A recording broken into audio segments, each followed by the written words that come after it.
Voilà, le Salon des entrepreneurs de Nantes s'achève en beauté avec non pas un, mais 3 invités. Et quels invités, n'est-ce pas, puisque vous êtes les heureux gagnants du Marathon Pitch 2018. Alors, le Marathon Pitch, pour resituer pour ceux qui nous regardent, c'est un concours de pitch. Au total, 300 candidats, 30 sont venus pitcher cet après-midi. Et c'est vous qui êtes repartis avec les trophées. J'ai beaucoup parlé là, mais on ne vous a pas du tout entendu. Alors, on va peut-être vous présenter les uns après les autres. Je commence avec vous. Muka, alors c'est pas votre prénom. Moi, je m'appelle Émilie. Bonjour Émilie. Bonjour. Et donc, je suis la porteuse de projet de Muka. Muka, alors, allez-y, dites-nous. Alors, qu'est-ce que c'est Muka? Muka, c'est une marketplace de mode éthique qui est axée vers les hommes, les femmes, les enfants. On est tous considérés à s'habiller tous les jours, le matin. On est obligé de se mettre en avant aussi. C'est aussi une image de marque. Et nous, en fait, on considère que la mode aujourd'hui, elle est un peu trop fast fashion. Donc, on propose des marques et des créateurs éthiques. Et on met en valeur cette technique et cette valeur ajoutée qui est qu'on respecte l'environnement, le social évidemment, puisque les conditions humaines aujourd'hui, on le parle très souvent, c'est tendance aujourd'hui, la mode éthique, et économique aussi, la transparence économique. Les consommateurs ont besoin de savoir où ils achètent et pourquoi. À vos côtés, nous avons Solène.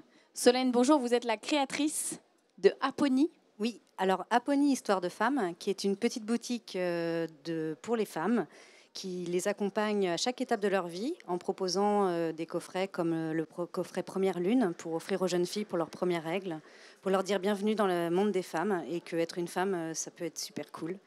Donc dans les coffrets, il n'y a que des produits écologiques et bio. Et je propose aussi des produits au détail. Ma petite boutique, elle se trouve sur Internet et je me déplace partout en France. Voilà, dans les festivals et les salons. Ok, génial. Enfin, on termine avec vous, Jean-Marie. Oui, donc moi c'est Jean-Marie Marquet, je suis fondateur de Willcap. Donc Willcap, pour expliquer en 2 mots, c'est un site internet qui permet de faciliter l'organisation des vacances des personnes à mobilité réduite, handicapées moteurs. En France, on a un retard considérable en matière d'accessibilité, le tourisme n'y échappe pas. Il n'existe aujourd'hui pas de solution fiable qui permet d'identifier au préalable des lieux adaptés. Voilà, donc on propose un site internet qui permet de réserver en ligne des hébergements, on référence également des activités loisirs.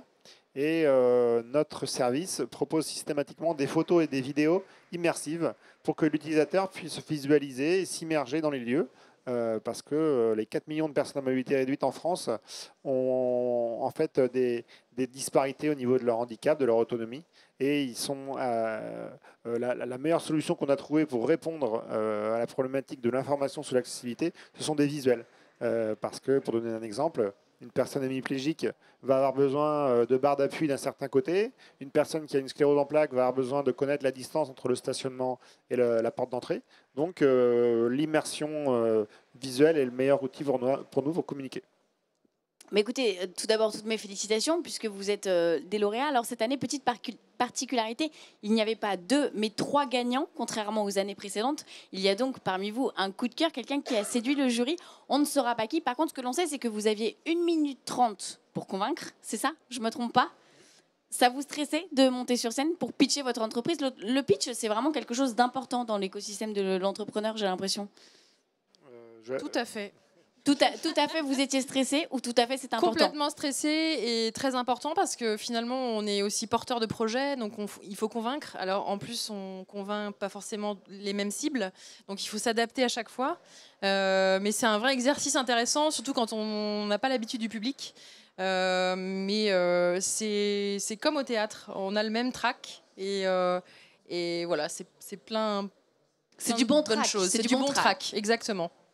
Oui, et en 1 minute 30, il faut réussir à être ultra synthétique pour exposer son parcours, exposer la problématique, exposer sa solution, exposer ses attentes. Voilà, donc c'est un vrai exercice en effet sur lequel il faut s'entraîner pour être performant, je pense. Et justement, vous avez beaucoup répété.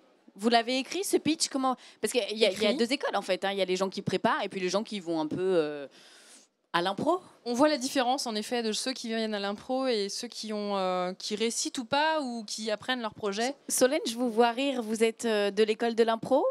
Totalement. Oui, totalement. Comme quoi, ça peut aussi être...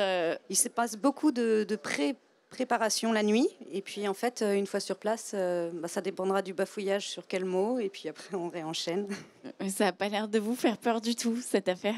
Ah si, je suis rentrée ce matin et j'ai failli repartir en courant. D'accord. Bon, bah écoutez, ça a été plutôt... Je voulais juste ajouter un petit mot. Je pense que c'est vrai que ça peut être un exercice technique de récitation, mais ce qui est, je pense, primordial, c'est l'investissement que met la personne et la passion qu'elle met dans son projet qui doit être véhiculé. S'il n'y a pas cette passion, je pense que le pitch, on passe à côté de l'exercice. Moi, je crois que c'est un bon mot pour finir ça. En tout cas, c'est peut-être le conseil que vous donneriez à chaque futur pitcher, c'est ça? La passion. Merci à tous d'avoir été avec nous. Toutes mes félicitations. Je propose, comme il y a beaucoup de monde autour, qu'on les applaudisse très très fort. Ce sont les gagnants 2018 du Marathon Pitch. Ouais. Voilà, ce 11e salon des entrepreneurs de Nantes s'achève ici et maintenant sur ce canapé en votre compagnie. Merci à tous de nous avoir suivis. On se retrouve dans un an à Nantes, dans quelques mois à Paris. D'ici là, n'oubliez pas, entreprenez avec le sourire, toujours.